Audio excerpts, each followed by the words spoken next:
Maing adlaw kaninyong tanan mga parts. So karong adlaw de lain sa tripping atong no na ano, nasa tay lutuon food trip ta karon. Ang nakanindot na niya atong lutuon karon mga parts no kay nakit-an ra nato ni sa YouTube nga naay giluto sa kawayan. Ato ning sundon kung maluto og tinuod baging maluto ning atong lutuon sa kawayan. Ug sa wala na paglangan-langan ato na dayon ang introhan.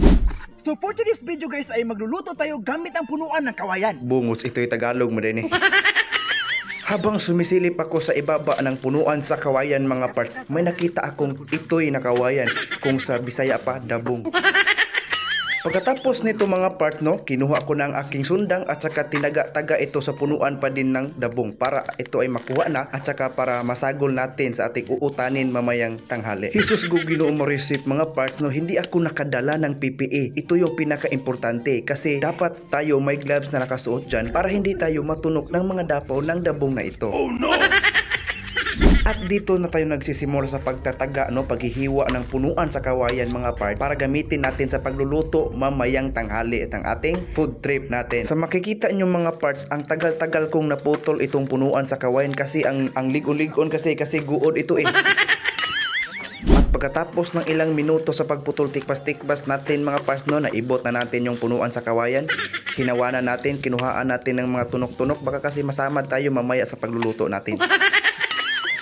Pagkahuman natin ng paghawan-hawan sa punuan sa kawayan guod mga parts no, umuwi na tayo kasi baka maabutan tayo ng tanghaling tapat. Pag uwi natin sa bahay mga parts, umakyat ako ng punuan sa lubi na pod kasi magkukuha tayo ng butong kasi uhaw kasi.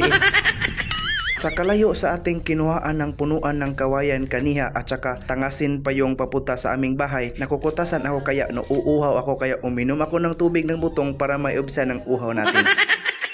At ito na guys no, yung ating kinuha na punuan ng kawayan kaniya. So gagawin natin itong parang lutuan para hindi naman ito mayagyag sa pagluto natin mamaya. So we will create a hole no in top of the bamboo sheet. At saka ito pa guys no, gagawa din tayo ng takip para hindi naman maanuusan yung lulutuin natin mamaya. At pagkatapos ng lahat, huwag kalimutang hugasan ang kawayan kasi hindi natin alam baka naapakan niya ng ahas no.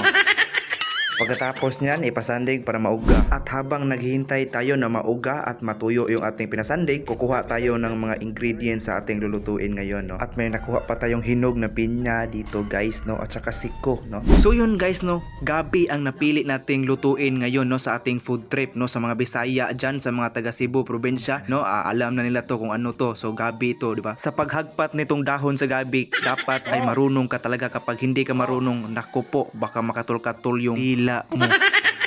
At saka habang naglilinis tayo doon sa kabila ng dahon sa gabi mga parts no, yung isa namang kapatid natin dito busy sa pagbubunot ng lubi kasi gagataan natin yung gabi mamaya. Pagkatapos niyang binuntan yung mga lubi mga parts no, automatic na itong kinagod para naman may magawa tayong tuno mamaya. At saka yung isa naman dito nating kapatid mga parts no, busy din sa paghahaling ng kalayo. Hay naku po, nahirapan na talaga ako magtagalog mga parts, magbinasaya na nga lang ako eh. So mo to mga parts no, ato na ng panghiwaon ang mga lamas diha, ang mga sili na kulikot, mga ahos, mga luya, mga bumbay unsa pa na diha Ginoo ko. Kalingawan po dinig massage sa tong igsuon ring usa no, ang yang kinagod na lubi kay para motuno na siya, para mo produce na siya koko mama. Ug mao na dayon to parts no, ato na dayon ning ipahimutang atong panglutuon karon dres ato ang hinimo na kawayan. So dres pikas day maglungag ta diri kanon nya dres pikas mao ni ang gabi no. Nah, ambot lang unsay resulta ni ato ang food trip ani karon guys no, pero sige lang, padayon na gyapon to, let's see the result.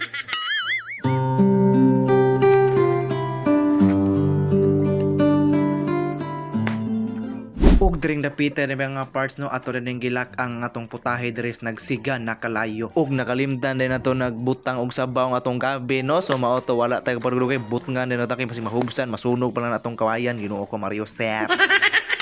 So mao to mga parts no, ato din ang ibangil-bangilan dia kay sus Ginoo ko padulong naman to na mayaboy taon kay takilid mi na atong sugang di ay. Bungos ito yung usa diri parts na Ginoo ko kirig-kirig naman ni wala hala Ginoo ko la saydo wala kay wala nagbukid hala ka sayang mo.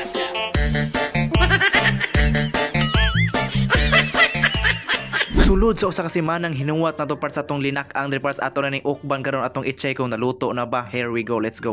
Og sa inyo nakita mga parts no, success sa atong rice dia no, maayong pagaluto gyud. Pag human natong check sa atong kanon mga parts no, niadto na sa atong silingan kay mangayo lagi tagtangla lagi gipang ibot nato ning punuan diri Ginoo ko Mario. Og tan-awa ninyo mga parts ako nang iitsa pinatalikod ngadto sa atong gilakang kinip. Yap.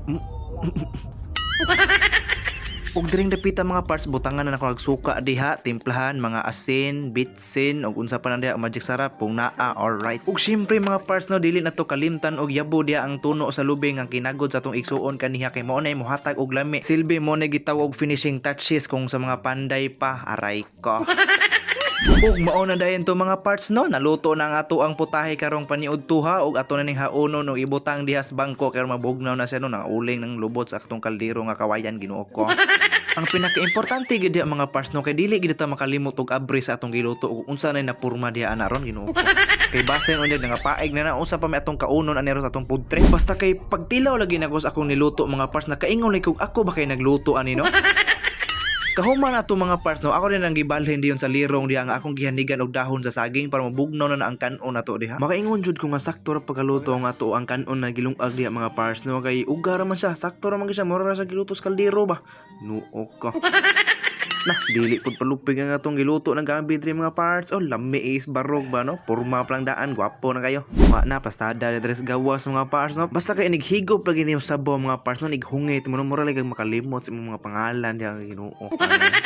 Makaingon lagi ka nga murag mao mo na ang pinubre nga version ni Bite King bay kay katong kang Bite King pina-seafood man to ya pinapaka ba nya kani ato pinubre ram niya to ang nakanindot man kung naa ka puyo diri sa bukid sa probinsya dapit mga parts no kay wa gilain nga makalantaw ni uba kay sulti sa uban dili daw kuno pwede nga magkaon nga pinaburot ang baba kuno kay mura kuno kag walay respeto sa imong isig kakaon na bahala na jud diha mo mga parts na importante na busog na ko dre mi ai